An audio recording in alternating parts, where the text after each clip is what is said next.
శ్రీ మంత్రి పొన్నం ప్రభాకర్ గారు. అధ్యక్ష, కంటోన్మెంట్ శాసనసభ్యురాలిగా ఎన్నికై మొదటి సెషన్, దాని తర్వాత సమావేశాల్లో పాల్గొని ఒక రోడ్డు ప్రమాదంలో 23 ఫిబ్రవరి 24 నాడు మరణించడం జరిగింది.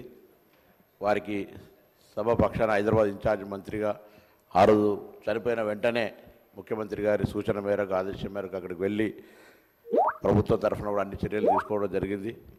వారి ఆత్మకు శాంతి చేకూరాలని ఆ భగవంతుని ప్రార్థిస్తూ, మరి సాయన గారు కూడా కరెక్ట్గా కనీసం 4 రోజుల ముందు, అంటే ఒక సంవత్సరం 4 రోజులు తక్కువ, ఒకటే సంవత్సరం లోపల ఇద్దరు మరణించినారు.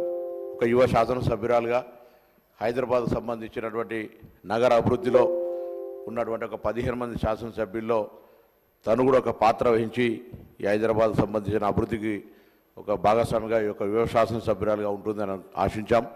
కానీ ఆకస్మికంగా జరిగిన, ఇంతకుముందు గౌరవ ముఖ్యమంత్రి గారు చెప్పిన, మిగతా గౌరవ సభ్యులు చెప్పినట్టుగా విధి వెంటాడినట్టుగా 2-3 ప్రమాదాల నుంచి బయటపడి చివరికి రోడ్డు ప్రమాదం లోపల మృతి చెందినటువంటి పరిస్థితి దృష్ట్యా మరి వారి మరణం మనందరికీ కూడా తీరలోటు. వారి కుటుంబ సభ్యులకైతే మరి సాయన్న గారు కానీ మిగతా ఇవన్నీ కుటుంబంలో జరిగిన పరిణామాల పట్ల తీవ్ర సంతాపాన్ని వ్యక్తం చేస్తూ వారి ఆత్మకు శాంతి చేకూరాలని ప్రార్థిస్తాను.